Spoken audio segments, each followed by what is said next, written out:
Hi, thanks for tuning in. This is Sturdy McKee from sturdymckee.com. We're going to talk about vision. So there's much talk about vision in business, and it often gets lumped in or conjoined with mission. And what I'm hoping to do here is provide you a usable and a useful framework that you can use in your business by sharing with you my definition of vision, along with how I have used it in my own businesses and with business coaching clients that I've worked with. So vision is comprised of three distinct items, and they're your core purpose, your core values, and your BHAG. And we will define each of these and touch on why you may find them important for your business. So the first component here is core purpose. And your core purpose is your why. It's why does your business exist? Beyond profit and making money, why in the world did you start a business? What inspired you to go out and do this thing? So your what, we're going to break this down. This is the golden circle from Simon Sinek, and start with why. And if you haven't checked that book out yet, you may wish to.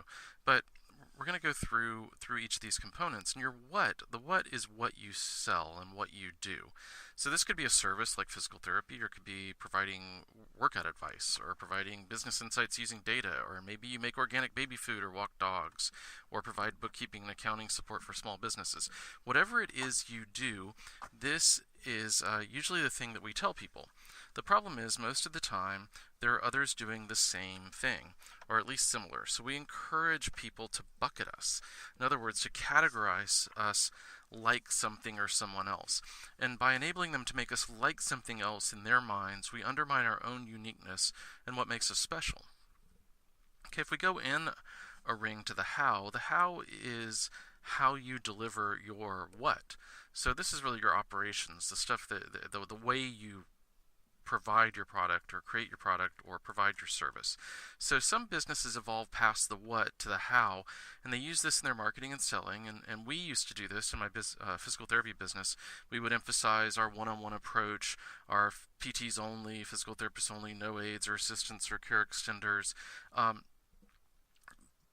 we get sucked in. Companies and leaders get sucked into thinking that this makes them different and compelling and unique. And the challenge with this is that these quote-unquote differences are likely not truly unique. Outside of that physical therapist type realm, think of organic milk from grass-fed cows. It may be special or differentiate from other maybe mass-produced milk, but it really just moves into another category that still has many others providing the same thing. So you've moved categories, but you're not unique. So how does this help the manufacturer of the organic milk from grass-fed cows stand out from other providers of organic milk from grass-fed cows?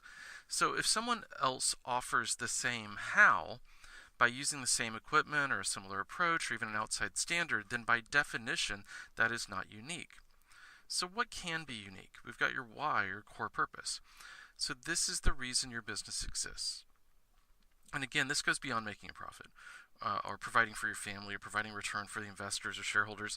Those things are true in virtually every business. And whether you're making baby food or whether you're cleaning teeth. So your core purpose is the driving purpose, the compelling reason behind the problem you are solving, the challenge you're overcoming, the solution you are offering for your target customer. So I'll give you an example. Physera is a telehealth company. They are focused on musculoskeletal problems for workers.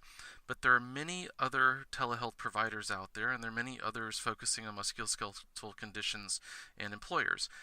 But their purpose is to change clinical pathways, to get more people to the right provider of care earlier, to stop problems before they really start, to keep people out of the traditional healthcare system, if at all possible. And they want to shake up the system while helping people and by providing a compelling alternative to going to see a doctor after they get hurt.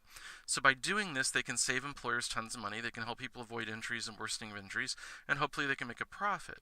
But it's the purpose that's the compelling piece here. Challenging the status quo, doing things differently. Does that sound at all familiar? So for your target customer, your why should be emotionally compelling, even causing goosebumps or the hair on the back of their neck to stand up. In short, it should inspire. When explaining your business, whether while you're doing marketing or recruiting, or even explaining it to your significant other, in order to capture their attention, you will want to literally start with the why. And then you can use the how and the what to support that why. So I want to be careful here too. Your core purpose is not a goal. It is a reason. Okay, so in messaging, here's an example of typical messaging. We provide physical therapy with 45-minute one-on-one visits using only physical therapists, no aides or assistants. Our PTs are highly trained, and we have an ongoing clinical mentorship and residency program. Very much focused on the what and the how, right? So here's an example of starting with why. So at San Francisco Sport and Spine Physical Therapy, we exist to get people better. We do that in the most effective way we know how, by providing physical therapy with one-on-one 45-minute visits using only PTs without aides or assistants. We also train our physical therapists through ongoing clinical mentorship, and if we cannot help you or your patients, if you're a physician, we will make sure you get to the right provider, including referring, communicating, and following up with them until we know you've gotten to the right place. So which of those two is more compelling? Now, if you're not the target customer and you don't want to buy that, maybe it's not terribly compelling, in any event. But which of those two messages, we exist to get people better and we do that by, or starting straight out with, hey, we do physical therapy for 45 minutes. Okay, so the purpose is we exist to get people better. The second component of your vision is your core values. So your core values are the rules you live by, the rules your entire team lives by. And core values are often misunderstood, so we need to address a bit of what they are not, as well as what they are. So core values are not simply a plaque on the wall or a list on the back of a company name badge. They are also not aspirational. Okay, in other words, that means they are not nice-to-haves or behaviors that we strive for. They are real, tangible rules that we follow. They are rules we live by every single day. They are the rules that we all follow every single day. No one is above the core values. There are no exceptions. So as a leader, you've got to consider that as well. Are these the rules that you live by and you want to embrace for your company? Now, we all make mistakes. We're all fallible, okay? But when we do make a mistake, we need to recognize it as such, own it, and make a concerted effort and a sincere effort not to repeat it. So core values are not a list. Core values is single words, just they don't work. And they're not platitudes.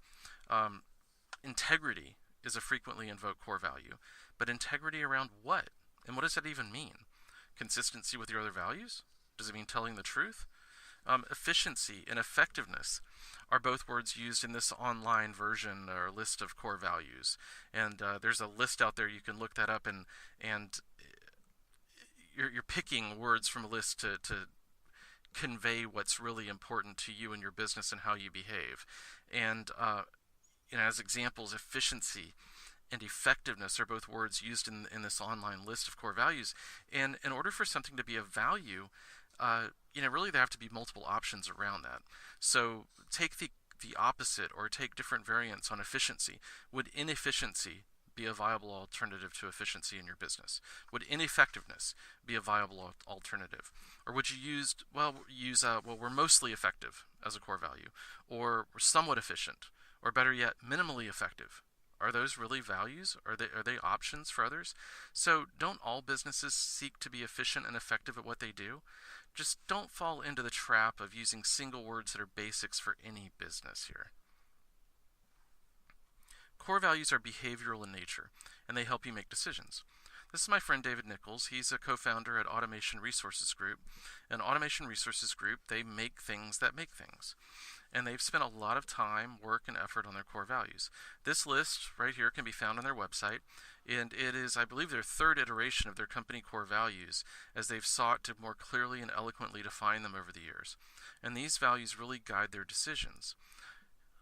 Automation Resources Group doesn't work with everyone. As you can see from their core values, you'll notice one that kind of jumps out.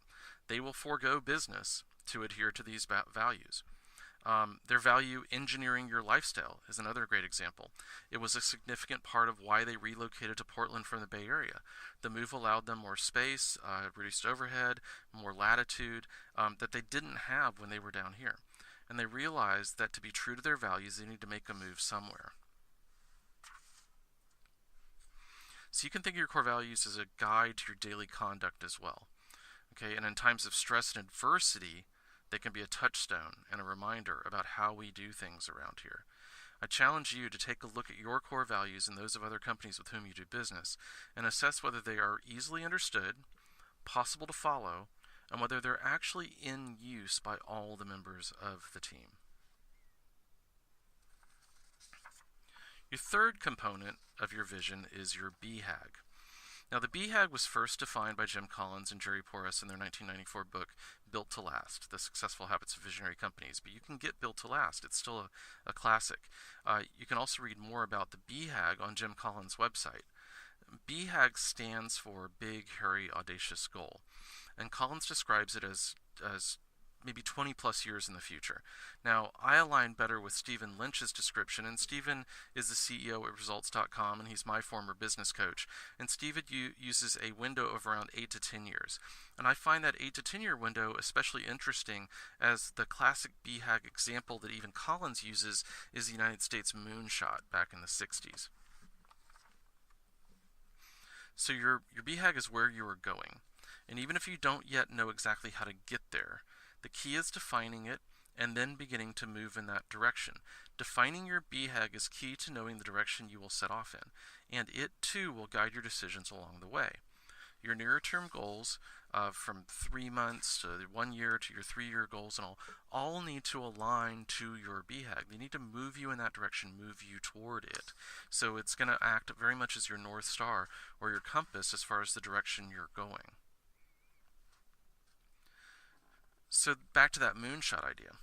On May 25th, 1961, then President Kennedy, in speaking to a special session of Congress, challenged the country by saying, "I believe this nation should commit itself to achieving the goal, before this decade is out, of landing a man on the moon and returning him safely to Earth." I love that part. We always seem to forget the returning him back to Earth. But on July 20th, 1969, at 10:56 p.m. Eastern Time, American astronaut Neil Armstrong, who was almost 250,000 miles from Earth, said these words to more than 1 billion people listening at home. "That's one small step for man, one giant leap for mankind." He spoke those words while stepping off the lunar landing module Eagle as he became the first human to walk on the surface of the moon. This was an audacious and daunting challenge that President Kennedy laid down. We didn't know how to do it. The movie Hidden Figures shows some of this work, the people and the math involved to make this BHAG a reality. Many people had to contribute to figure out how to get there. And it was inspiring to a generation and beyond, as evidenced by the fact that the goal outlived President Kennedy and is still something that we marvel at.